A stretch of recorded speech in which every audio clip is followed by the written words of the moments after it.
Welcome back to The Deep Read. I'm Mike. And I'm Emily. And today we're taking a look at Devil is Fine. Ooh, yes. It's the debut novel from John Vercher. Very interesting. And this story is one that really gets under your skin in a way. I can see that. We're talking about a biracial black writing professor Okay. who is still reeling from the loss of his son. Oh, wow. And he inherits a plantation. Oh. So it's a setup that's both very personal, yeah. but also really rooted in the history of America. Right. And what's so interesting is how Vercher brings you into the story right away with that narrator's voice. Yes. He's talking directly to his dead son, Malcolm, throughout the entire book. Yes. So as a reader, you're put in this really unsettling position. It's almost like you're eavesdropping on a conversation that just can't be happening. Right. It's like you become a ghost yourself. Yeah. You're privy to this really intimate grief. Yeah. But it also makes you question his reliability as a narrator right from the start. Yeah. Is he just shattered by loss, or is there something a bit more unsettling at play here? It's just so smart how he sets the tone for the entire novel. Yeah. You never really know what's real and what's just part of his grief or his guilt. Right. Or maybe even something more sinister. Well, and speaking of grief, the book does not shy away from how messy it really is. Absolutely not. You know, it goes so far beyond just sadness. Yes. We see him wrestle with anger, guilt, even these flashes of what feels like relief. It's so uncomfortable, but it feels so real. It does. And it's not just the grief over losing Malcolm. Right. There's this underlying tension with his relationship with his own father. Exactly. That seems to be really feeding into his struggles. There's so much that's left unsaid between them. Yeah. This sense of emotional distance. Right. It's like, I love you is replaced with this stiff you too. Yeah. You get the sense that this inability to express emotion directly is something he's carrying into his own experience as a father. Yes. Even now that his son's gone. Absolutely. And that's even more clear when you look at that memory he shares from his childhood. About the jellyfish. Yes, the jellyfish incident. Oh, man. It's so vivid and disturbing. So vivid and disturbing. The way he describes those physical sensations being surrounded by the jellyfish, the panic, but also this lack of comfort from his parents. Right. It's really strange. It's like Vercher planted this seed of unease really early on. He did. And the fact that his parents didn't comfort him in that moment really speaks to how they repress their emotions as a family. Exactly. It also foreshadows his fear as an adult. Yeah. He's terrified of the water. Yeah. But Malcolm, his son, had absolutely no fear. Right. And there's this stark contrast that adds yet another layer of complexity to their relationship. For sure. And then just when you think you're starting to understand this family, we get this huge revelation. The inheritance of the plantation. Exactly. All of a sudden, this very personal story of grief and family secrets gets thrown into this bigger context of slavery in America. Right. Now he's forced to confront this horrible legacy that's literally buried in the land he owns. Right, and it just shatters his sense of identity. It really does. He's already dealing with this mixed race identity. Yeah. And now he has to face the fact that his own family profited from this system that oppressed people like him. Exactly. Talk about an identity crisis. And that's where the novel shifts into a more unsettling territory. Yes. This discovery leads to a lot of strange and possibly supernatural events. He starts having visions. Encounters figures that may or may not be real. There are even moments when he sees himself like from the outside. Right. Like he's watching a movie of his own life. It's so interesting. It blurs the line between what's real and imagined. What's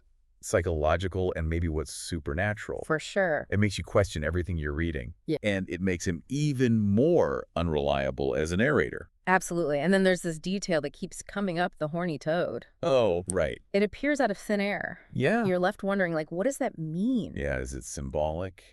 Is it a hallucination? Right. Or is it something else? It adds to this feeling of unease. This creeping feeling that something's off. Like something's not right. Exactly. And it makes you, as the reader, question if he's hiding something. Yeah. Maybe even from himself. Is he suppressing something, or is there actually something supernatural happening? It's so brilliant what Vercher's doing. He keeps you off balance. Constantly questioning. Yes, and this feeling of unease is even stronger in his interactions with other people. Yes. Especially with his agent. She wants him to make his story more appealing. Right, more marketable to a white audience. Yeah, exactly. And he just shuts that down. That scene where he stands up to her. It's a real turning point. He's choosing to be authentic instead of conforming. Yes. Even if it means he won't be as successful. Exactly. It's like a declaration of independence for him. Yeah. He's finally taking control of his story. It's such a strong statement about artistic integrity. Yes, and it makes you wonder about whose stories get told and whose get silenced. Yeah. This scene really highlights these bigger issues. Yeah. About race and representation in publishing. Yeah, in society as a whole. Yes. It makes you think about what stories we actually value and why.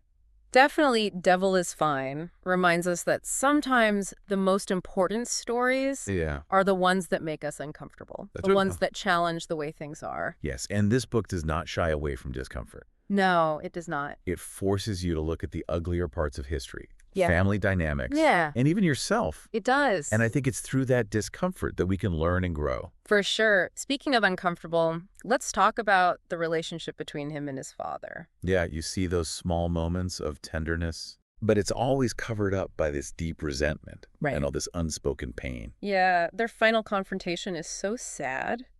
It is. But it's also cathartic. It's like they're finally addressing the elephant in the room. Yeah. All those years of distance. Yeah. Unspoken expectations. Absolutely. It feels like closure. It does. But it also brings up new questions. Yeah, how trauma can be passed down through generations. Right. And how hard it is to break free from that. Exactly. It makes you wonder if true healing is even possible when you're carrying so much baggage from the past. And that's a question that stays with you. Oh, for sure. Long after you finish the book. Vercher doesn't give us easy answers, Right. But he makes you think about the complexities of family, identity, Right. and the legacy of history. It's a lot to unpack. It is. But that's what makes it such a fascinating read. For sure. And it's only part one of our deep dives. So much more to come. We'll be back. Stay with us. You know, it's interesting how Devil is Fine brings together personal and societal trauma. Right. We see the main character struggling with his grief, his family's past. Right. But it's all against this backdrop of slavery and racism in America. It's like Vercher's telling us that we can't really understand personal pain unless we look at the historical injustices too. Right. It makes you think about how the past Yeah. can come back to haunt us. And the book doesn't give you easy answers or solutions. Right. It's more about asking hard questions, Yes. making us confront uncomfortable truths. Right. And the main character's journey is messy. It is. It's really up to the reader to figure out what it all means. Speaking of messy journeys, let's talk about the weird and possibly supernatural stuff. The visions. The figures that may or may not be real. Right. It's unsettling. It is, and that's one of the things that makes it so good. Yeah. You could see those experiences as like just his mental and emotional state. Right. He's got intense grief. Yeah. Guilt, maybe PTSD from his childhood. Yeah. It's not unusual for people in that state to see things. To hallucinate. Yeah. Distorted reality. And Vercher blurs those lines. Yeah. Yeah. You never know. Yeah. Is it real? Yeah. Or is it just in his head? It makes you question your own perception. Right. What are we willing to believe? Exactly. And that's what's so cool. He doesn't just give you answers. He wants you to think for yourself. He lets you interpret it. Yeah. And then there's this thing where he sees himself from outside. Oh, right. Like he's watching a movie. It's like dissociation. Yeah. It's how some people deal with trauma. Right.